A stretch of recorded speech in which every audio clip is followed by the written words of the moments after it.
Հրաֆի Սամվել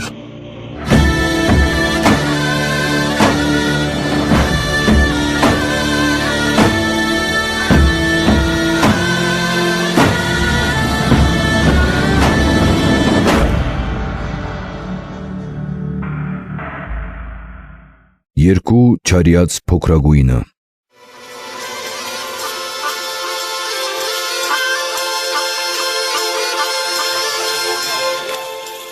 Մուշեղ Մամիկոնյանի հաղթական փառքով վերադարձը ընդհանուր ուրախություն պատճառեց թե հայոց տիկնոջը Փարանձեմին և թե նրա շուրջը խմբված ավագներին։ Մի քանի օր արտագերսը տոնում էր այդ փայլուն հաղթությունը։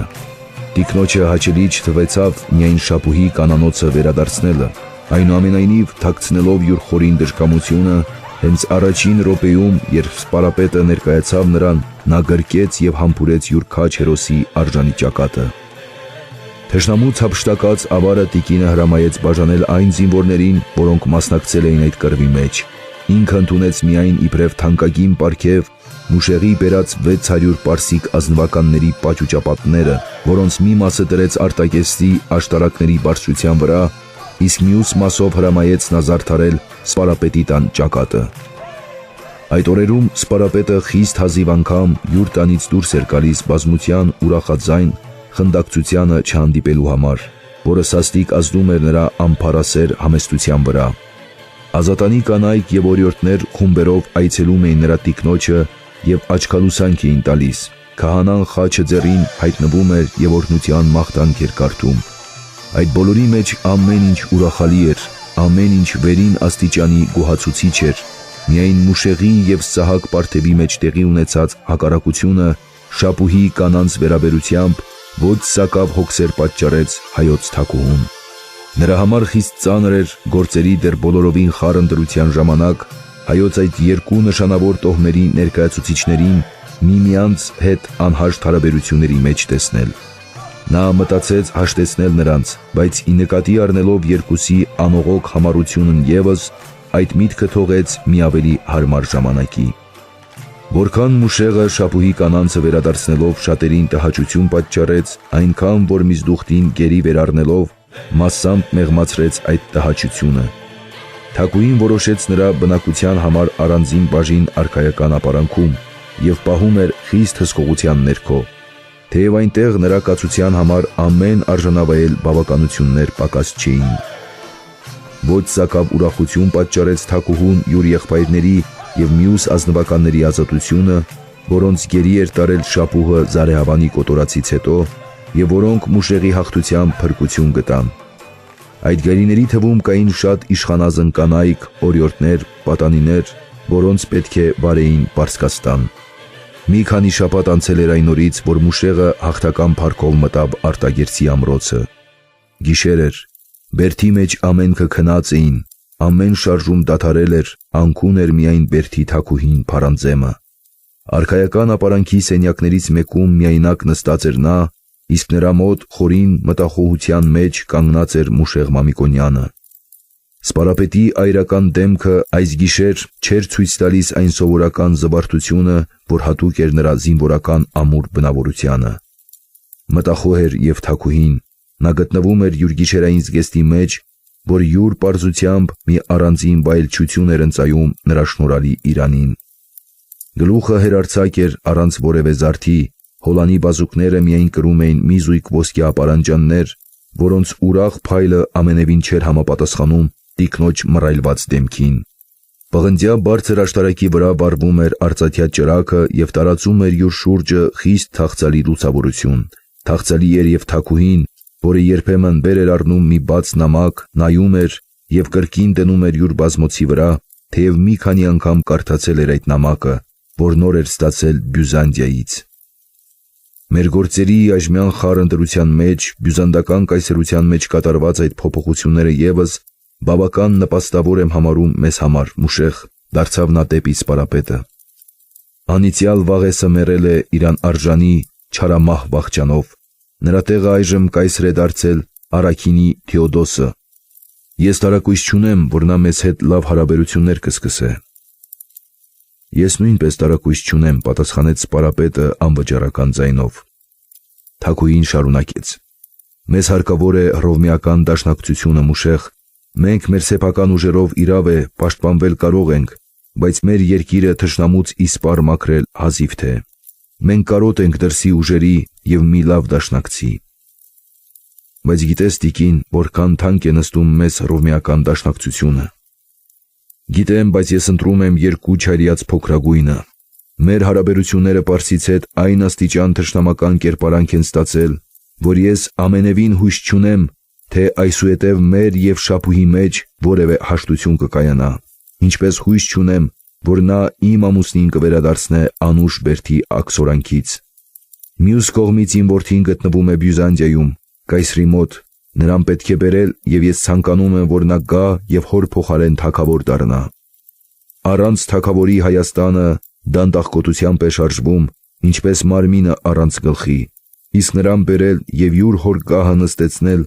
այդ իհարկե առանց նորընտիր կայսրի հաճության և նրա հետ նոր դաշնակցության լինել չէր կարող։ Իմ որդին նրա մոտ պատանդ է, նրա ձեռքումն է, և ես ավելի բարվոք եմ համարում քրիստոնյա կայսրի հետ դաշնակցությունը, քան թե անօրեն պարսիկի հետ հաշտությունը։ Վերջին խոսքերը արտասանելու միջոցին նրա գեղեցիկ աչքերում փայլեց բարկության կրակը և նրա ձայնը զգալի կերպով փոխվեցավ։ Նա հոլանի ձեռքը տարավ դեպի ճակատը, ետ քաշեց սև գիսակների գանգուրները, որ անգիտակցաբար թափվել էին գունաթափ դեմքի վրա։ Սպարապետը լռությամբ լսում էր, թեև այդ բոլորը գիտեր նա, լսում էր սրտի դառն զեղմունքը, անբախտ տիկնոջ, որ կորուսյալ թագավոր ամուսին ուներ, և նույնպես կորուսյալ թագաժառանգ որդի։ Անողոք հանգամանքները ձգել էին Հայաստանի այդ երկու հույսերին, մեկին դեպի արևելք, մյուսին դեպի արևմուտք։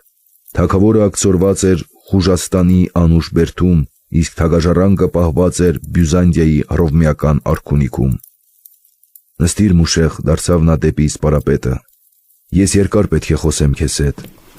Սպարապետը նստեց, տիկինը կրկին վեր առեց նամակը։ Այդ նամակը ստացել էր նա յուր հորից, Սյունյաց Անդոպ Կիշխանից, որ այդ ժամանակ յուր բաբիկ որդու հետ գտնվում էր Բյուզանդիայում։ Նամակի մեջ իշխանը խոսում էր ավելի յուր մասին, քան թե հայոց գործերի մասին։ Գրում էր, թե որպես նորընտիր Թեոդոս կայսրը հարգում է իրան, կամ որպես կայսրը շնորհեց իրան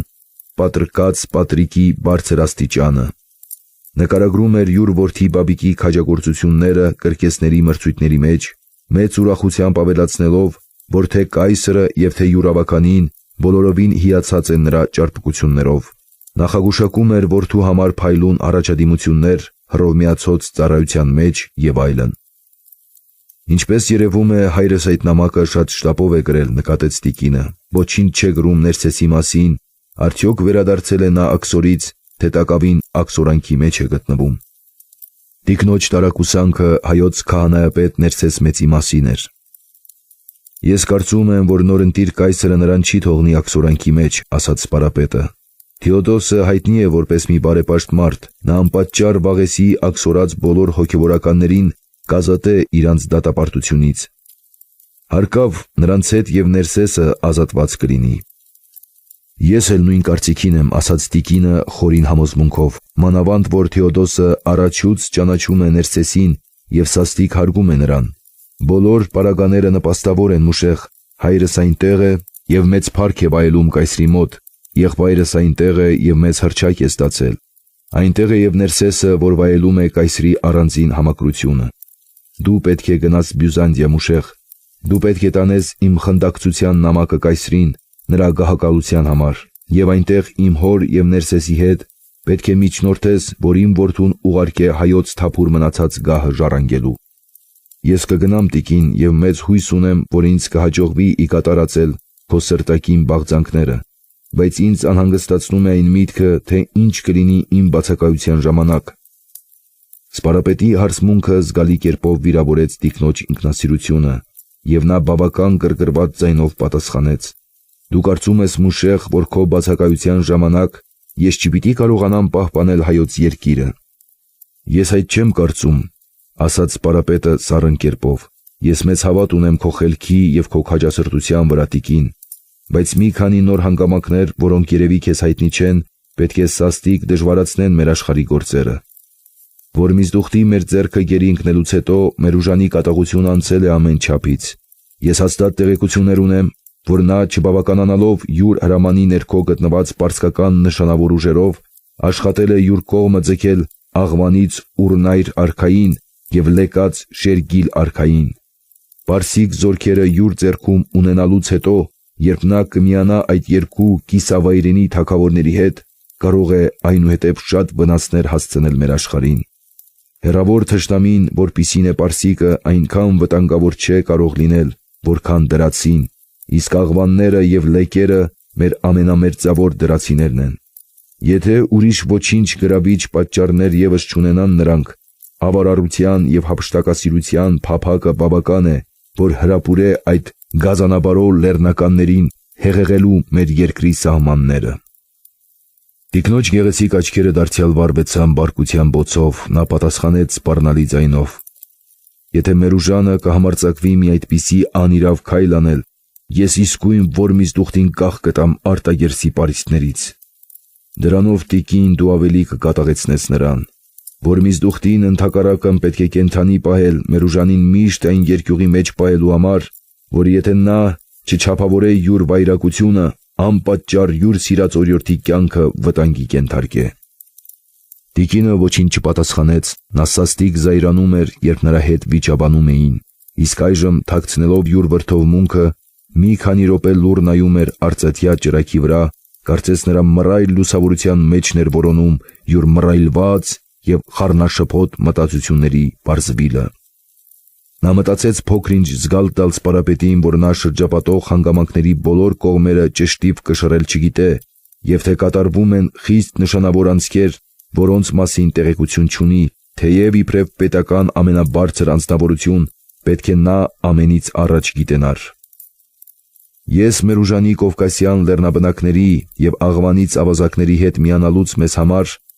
գոնե այժմ մի առանձին վտանգ չեմ տեսնում, Մուշեղ, ասաց նա գլուխը վեր բարձրացնելով և ուղիղ սպարապետի վրա նայելով։ Ես ունեմ այլ տեղեկություններ, որ քեզ երևի հայտնի չեն։ Պարսկաստանում գործերը վատ են։ Ինձ հաղորդել են Տիզբոնից, որ Շապուհի այնպես շուտապույտ կերպով մեր երկրից հեռանալու պատճառը Քուշաների արշավանքն է, որ այժմ կրկին սկսել են ասպատակել Պարսից հյուսիս-արևելյան գավառները։ Քուշաներին շուտով խաղաղեցնելը հեշտ բան չէ, նրանք բավական ժամանակ կզբաղեցնեն Շապուհին, իսկ մենք այդ ժամանակից կարող ենք օգուտ քաղել։ Ուրեմն այն, որ ասում ես դու, թե մեր ուժանը յուր կողմն է ձգել Լեկած և Աղվանից թագավորներին, ես չեմ կարծում, որ նրանք ժամանակ գտնեն մեզ հետ գործ սկսելու, որովհետև եթե Շապուհը գնալու է Քուշաների դեմ անպատճառ կկանչել Լեկած և Աղվանից թագավորներին, մասնակցելու յուր արշավանքին։ Այդ նրա սովորությունն է, և ամեն անգամ այդպես է եղել, երբ նա Քուշաների հետ պատերազմ է ունեցել։ Տիկնոջ քաղաքագիտական հմտությունները և պարագաների համեմատ նրա դատողությունները ընթացիկ գործերի մասին, որքան և ուրախացնում էին Մամիկոնյան իշխանին, այնուամենայնիվ, լսելով նրա ակնարկությունը յուր անուշադրության վերաբերությամբ, իբր թե յուր սպարապետը չգիտե, թե ինչ է կատարվում Պարսկաստանում, այդ կծու ակնարկությունը դուրս կոչեց սպարապետի սառն դեմքի վրա մի աննկատելի ժպիտ, որը ամենայն զգուշությամբ ծածկեց նա։ Ո՞վ է հաղորդել քեզ տիկին այդ տեղեկությունները Տիզբոնից, հարցրեց նա մի առանձին հետաքրքրությամբ։ Դրաստամատը, մեր հավատարիմ ներքինին, դու կարծեմ ճանաչում ես նրան, նա ինձ նամակ էր գրել։ Երբ ստացար այդ նամակը։ 3 օր կլինի։ Այդ տեղեկությունները ինձ հայտնի են տիկին, ես քեզանից ավելի վաղ ստացել եմ շատ մանրամասն տեղեկություններ Պարսկաստանի վերջին անցքերի մասին։ Իզուր ես մտածում, թե ես չգիտեմ ինչ է կատարվում մեր շուրջը։ Կարդա այդ նամակը։ Նա հանեց յուր ծոցից մի ստվար ծրար, տվեց թագուհուն, և նա սկսեց անհամբերությամբ կարդալ։ Նամակը գրել էր Մանվել Մամիկոնյանը, սպարապետի հարազատ եղբայրը, որ Պարսկաստանում գտնված հայկական հեծելազորի զորավարն էր։ Գրում էր Մուշեղին, թե Շապուհի անձամբ արշավելը Հայաստան, իրան ևս սաստիկ հոգսերի մեջ էր դրել, օր ու գիշեր մտածում էր մի հնար գտնել այդ գազանին հեռացնելու հայոց երկրից։ Վերջապես երկար աշխատություններից հետո կարողացավ հավատարիմ անձանց միջոցով Քուշաների արքային գրգռել Պարսից դեմ, հասկացնելով նրան, թե բարեպատեհ ժամանակ է Պարսկաստանի վրա հարձակվելու, որովհետև շապուհը յուր բոլոր ձեռքերով գնացել էր Հայաստան, և երկիրը մնացել է անպաշտպան։ Այսպիսով հասավ յուր նպատակին, քուշաները սկսեցին ասպատակել Պարսից հյուսիս-արևելյան սահմանները։ Այդ լսելով շապուհը թողեց հայոց երկիրը և շտապեց դեպի Պարսից Վաղեմի թշնամին։ Այժմ նա գունդեր է կազմում, զորք է հավաքում, որ գնա քուշաների դեմ, և ինքը Մանվելը յուր հայկական հեծելազորքով պիտի մասնակցեր շապուհի արշավանքին։ Յուր ներկայությունը Պարսից բանակի մեջ միջոց կտա իրան պարբերաբար հաղորդել թշնամուն Պարսից բոլոր թույլ կողմերը և հետևապես գործը այնպես տանել, որ պարսիկները ամեն ճակատամարտում հաղթված լինեն։ Հույս ունի, որ շապուհի բոլոր զորքերը ջարդել կտա Խորասանի անապատներում և գուցե Իրան շապուհին ևս նրանց հետ ի կորուստ կմատնե։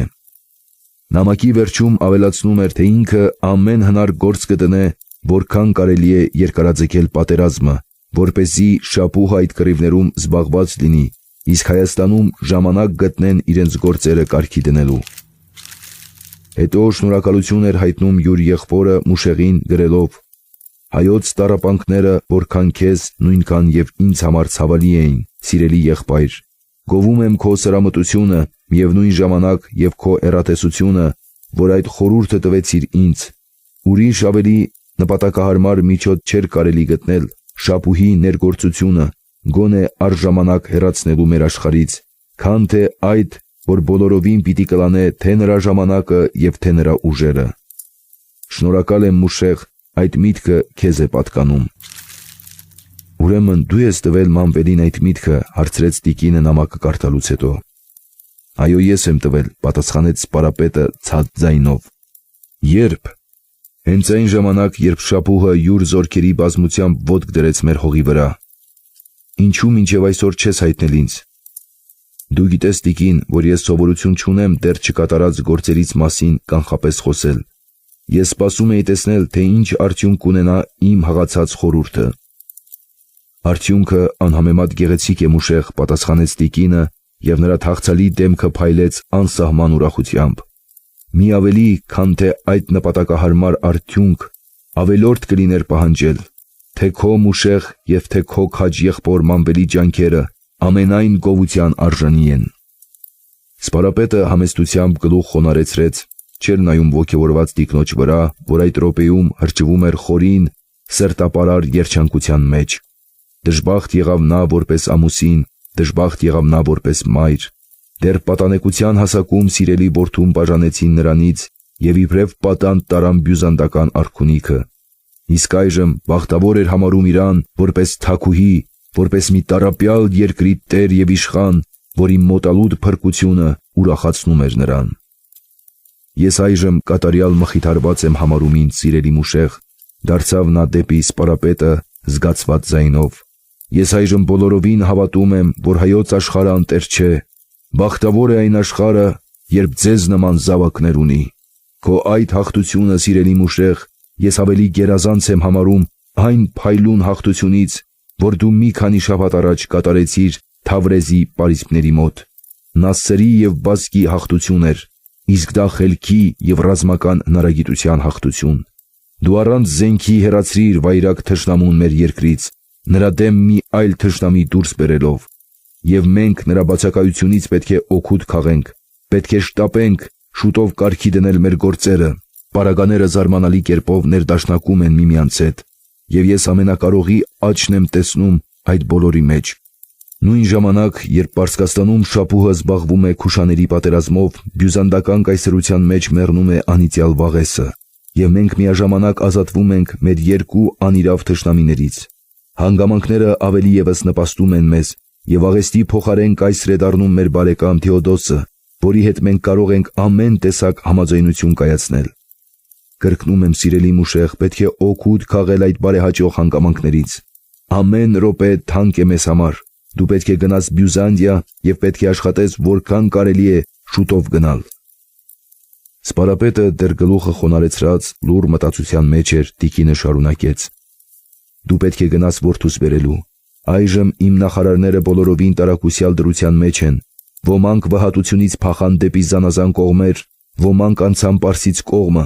իսկ մնացողները տատանվում են անհաստատ երկբայությունների մեջ։ Հարկավոր է մի միավորիչ գլուխ, որ բոլորին ձուլե իմի մարմին, եւ այդ գլուխը պետք է լինի իմ որդին։ Պատրաստվիր, սիրելի մուշեղ, եւ շուտով ճանապարհ ընկիր։ Կայսրին հասցնելու նամակը ես իմ ձեռքով կգրեմ։ Մի նամակ եւս կգրեմ հորս, մի նամակ էլ Ներսեսին։ Հույս ունեմ, որ մեր հարգելի քահանայապետը, որ այնքան տառապանքներ կրեց յուր թագավորի եւ յուր հայրենիքի համար, այժմ վերադարձած լինի աքսորանքից։ Ես էգուց բաց կանեմ արքայական գանձարանը եւ կպատրաստեմ ամենաթանկագին ընծաները նորընտիր կայսրին տանելու համար։ Իսկ քո դեսպանախումբը դու ինքդ կկազմես եւ մեր նախարարներից, մեր ավակներից, որին ցանկանում ես, կտանես քեզ հետ։ Ես տարակույս չունեմ, որ դու Բյուզանդիայում փառավոր ընդունելություն կգտնես։ Թեոդոսը թե քեզ եւ թե քո արժանահիշատակ խորը անձամբ ճանաչում է։ Նա շատ անգամ լսել է ձեր քաջությունները Պարսից դեմ եւ շատ անգամ ուրախացել է ձեզանով։ Ես պատրաստ եմ, տիկին, պատասխանեց սպարապետը խորին հոժարությամբ, եւ մեծ հույս ունեմ, որ Տերը կօգնե ինձ կատարելու քո սրտակին բաղձանքները, որ մեր ամենից բաղձանքներն են։ Բայց չեմ թաքցնում հայտնել քեզ, տիկին, որ ես տակավին մի որոշ եզրակացության չեմ հասել։ Արդյոք այդ բոլոր փոփոխություններից հետո, թե Պարսկաստանում եւ թե բյուզանդական կայսրության մեջ, ինչ դիրք պետք է բռնե Մերուժանը։ Ես կարծում եմ այսուհետև Մերուժանի մասին չարժե մտածել անգամ, որովհետև որ Միզդուխտի մեր ձեռքը գերի ընկնելուց հետո նա բոլորովին հուսահատված է եւ մանավանդ զսպված է երևում։ Քանի օր առաջ ներկայացան ինձ նրա падգամավորները, խնդրում էին, որ եթե որ Միզդուխտին հանձնելու լինենք Մերուժանին, նա պատրաստ է բոլորովին զինաթափ լինել եւ գալով իմ ոտքը զղջալ իր չարագործությունները։ Միևնույն ժամանակ սպառնում էր նա, եթե որ Միզդուխտին հանձնելու չլինենք, նա մեր նախարարների բոլոր տիկիններին եւ օրիորդներին, որոնք յուր ձեռքումն են, կախ կտա նույն ամրոցների աշտարակներից, ուր պահվում են նրանք պարսիկ բերդակալների հսկողության ներքո։ Ես իհարկե չհավատացի Մերուժանի ոչ զղջմանը, ոչ խոստմունքներին եւ խստությամբ պատասխանեցի նրա падգամավորներին, ասելով, եթե նրա ձեռքում գտնված գերիների գլխից մի մազ անգամ պակասելու լինի, նա որ Միզդուխտի մարմինը արտագերսի պարիսպներից կախված կտեսնե։ Այդ խոսքերը լսեցին падգամավորները եւ գնացին։ Այնուհետև Մերուժանը լուր կացավ եւ ոչինչ չգործեց։ Բայց նրա լռությունը ավելի վտանգավոր է, քան թե նրա գործողությունը։ Այդ կթողնենք Աստուծո տնօրինությանը, սիրելի մուշեղ, մեզ հարկավոր է այժմ քո ճանապարհորդության մասին մտածել, որ մեր բոլոր հոգսերից ամենակարևորն է։ Կատարված իրողությունները իրավ է խիստ բարեպատեհ էին, բյուզանդական գահը ժառանգել էր հայոց բարեկամ մի կայսր, որի հետ կարելի էր ամեն տեսակ նպատակահարմար դաշնակցություններ կապել։ Իսկ Պարսից թագավորը խառնված էր նոր պատերազմներով, որ կարող էին երկար ժամանակ նրա ուշադրությունը հեռացնել Հայաստանից։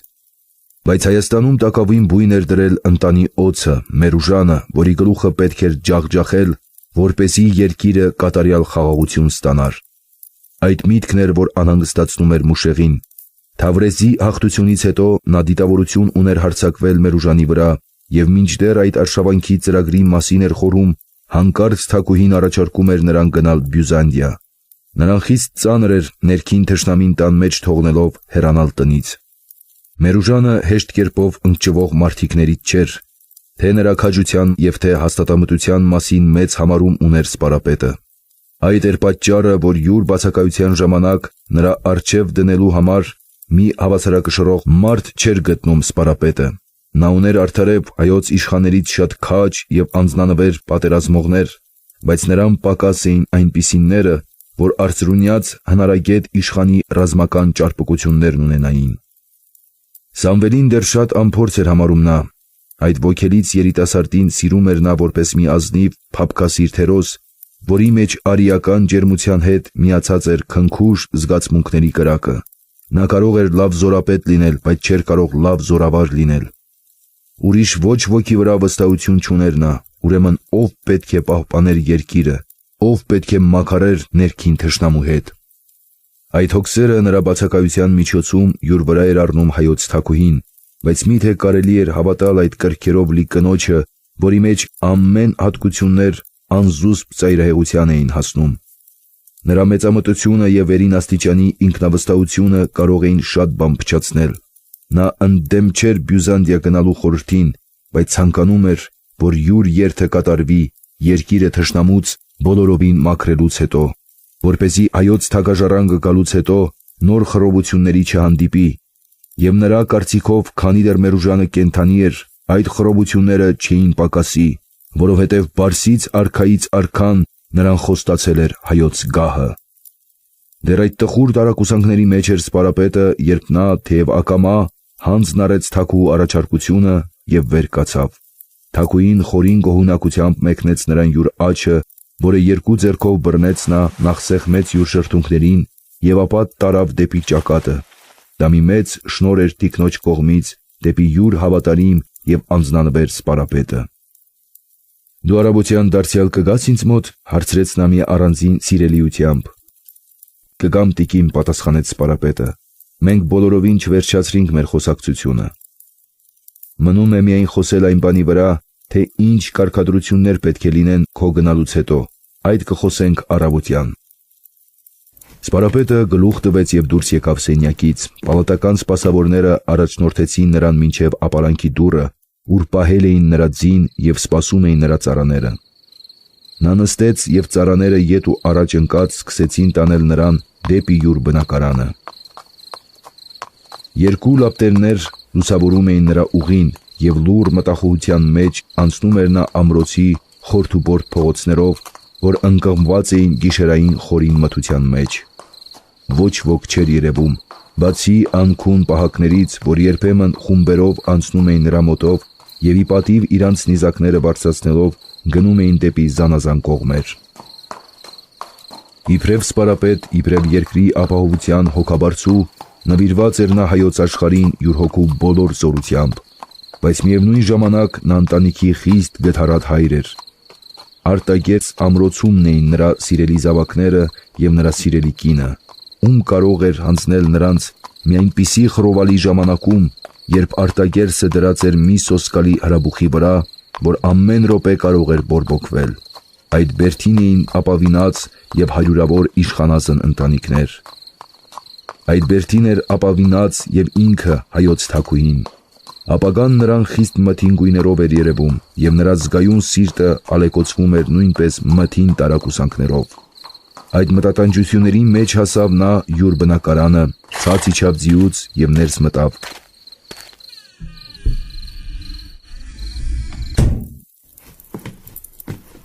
Նրան հանդիպեց դեռ չքնած կինը, որ անհամբերությամբ սպասում էր ամուսնին։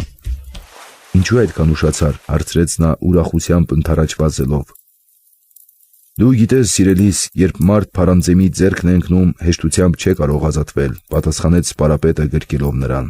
Տիկինը ժպտաց։ 2 օրից հետո Սպարապետը փառավոր պատրաստություններով եւ ստվար ազատագունդ համարզներով ճանապարհ ընկավ դեպի Բյուզանդիա։ Նա ընդունեց Թաքուի առաջարկությունը եւ գնաց, բայց Թաքուին տուժեց։